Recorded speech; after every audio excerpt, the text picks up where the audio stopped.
Bonjour Sébastien Chenu. Bonjour monsieur. François Bayrou persiste et signe. François Bayrou, le Premier ministre, a maintenu hier le terme de submersion migratoire. C'était à l'Assemblée nationale. Vous l'avez applaudi, vous personnellement, chaleureusement. Vos collègues députés du RN également. Qu'est-ce que ça signifie que vous n'allez pas le censurer ? Non, ça n'a rien à voir avec le budget. Ça signifie simplement que François Bayrou a ouvert les yeux sur une réalité. Vous savez, en un siècle, l'immigration est passée dans notre pays de 4 à 11%. Donc évidemment, c'est visible, avec un pic d'ailleurs en 2015, depuis 2015, un pic évidemment d'arrivée d'étrangers sur notre territoire. Donc François Bayrou fait un constat. Il est un peu d'ailleurs le spécialiste des constatations, souvent d'ailleurs stériles, parce qu'on n'est dupe de rien.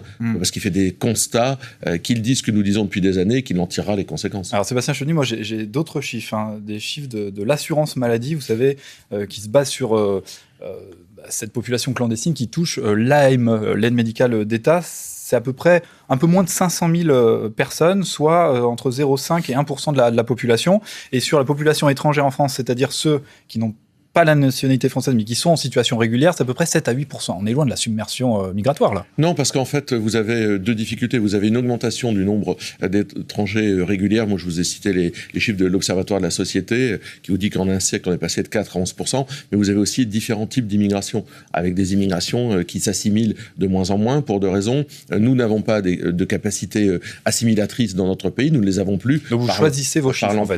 Non, je vous donne des chiffres, mais je vous explique qu'il y a des immigrations aussi qui n'ont pas la volonté de s'assimiler. Aujourd'hui, évidemment, on ne parle pas d'une immigration intra-européenne, on parle d'une immigration extra-européenne avec laquelle des difficultés d'assimilation sont évidemment bien plus grandes. Donc de toute façon, ça crée une difficulté dans la société. Ne pas le voir, c'est ne pas voir l'éléphant au milieu du salon. Et se dire que ça va s'arrêter, c'est être particulièrement naïf. Avec les problématiques notamment, évidemment, climatiques, on sait très bien qu'il y a des millions de personnes qui souhaitent quitter, migrer. Et si l'avenir, c'est le déménagement du continent africain sur le continent européen, ça va poser des problèmes. Sébastien Chenu, certains parlent d'un calcul politique de la part de François Bayrou en utilisant ce terme de submersion migratoire pour que, justement, vous n'utilisiez pas la censure à son encontre. Non, mais nous, on ne s'achète pas avec des mots.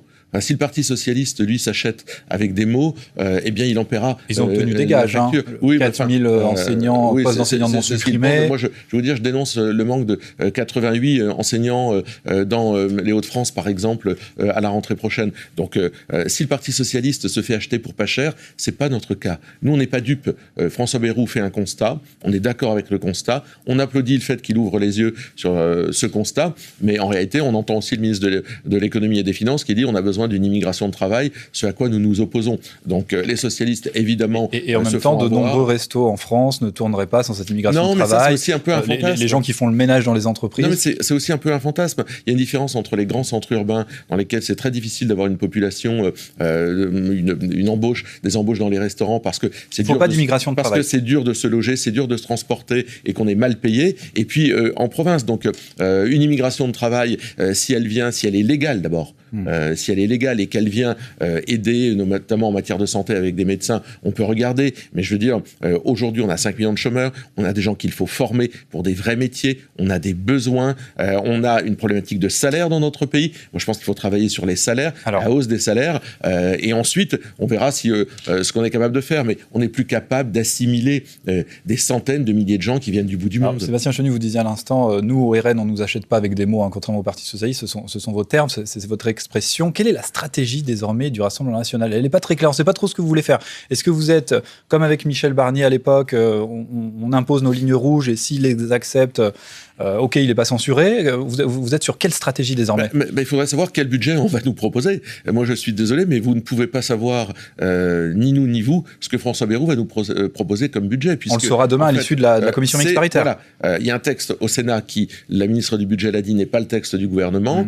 Il y a la volonté de passer un coup de rabot général. Ça ne fait pas une politique, le coup de rabot. Nous posons des questions.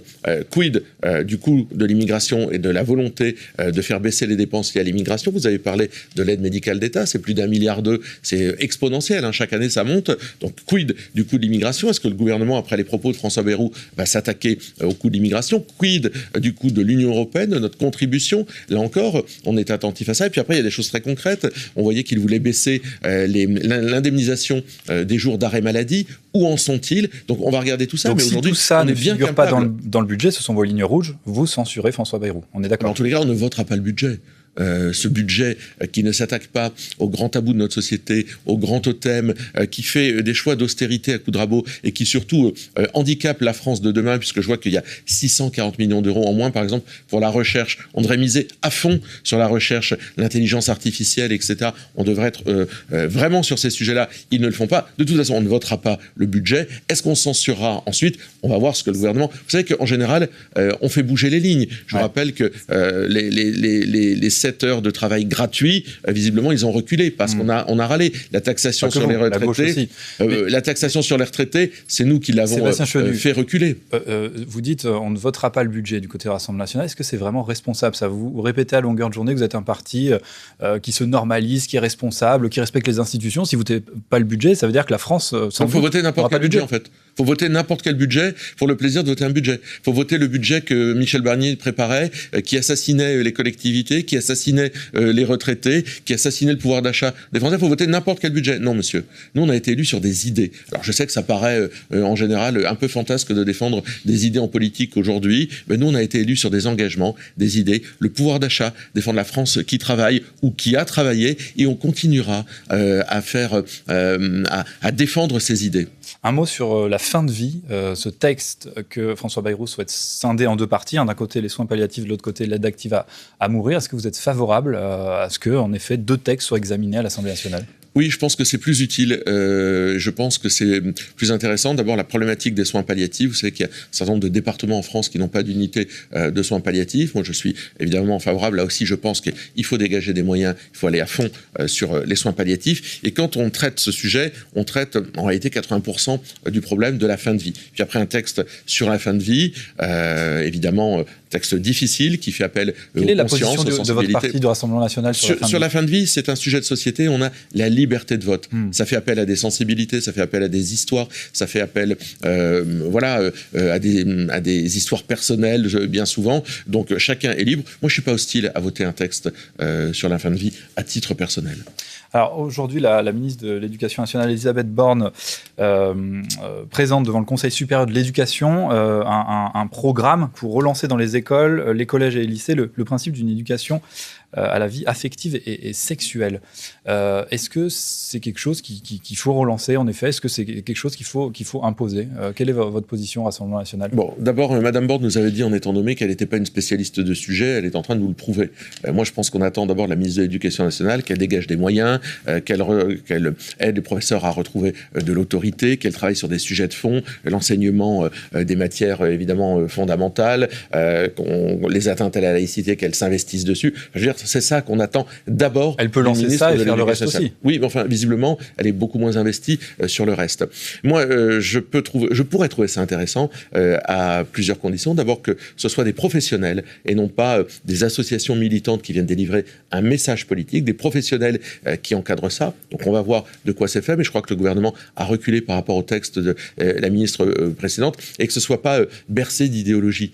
Si vous voulez, moi, je pense c'est important que les jeunes soient au courant de l'éducation sexuelle. Je vous dis qu'il ne faut pas que ce soit idéologique, il faut que ce soit fait par des professionnels et pas des gens qui arrivent avec un prisme idéologique, la théorie du genre, etc. Je trouve ça, pour le coup, la théorie du genre ne figure pas dans ce programme. Non, mais bien, c'est pour ça que je souligne que le gouvernement a reculé là-dessus. On va regarder ce qu'il y a dedans. Nous n'avons pas été informés de ce qu'il y a dedans, mais je rappelle qu'on attend du ministre de l'Éducation nationale, de Madame Borne, de trouver des moyens, de soutenir les profs, de restaurer l'autorité, de travailler sur les savoirs fondamentaux. On attend d'abord ça de la ministre de l'Éducation nationale. Merci beaucoup, Merci. Sébastien Chenu. Merci d'avoir répondu à nos questions.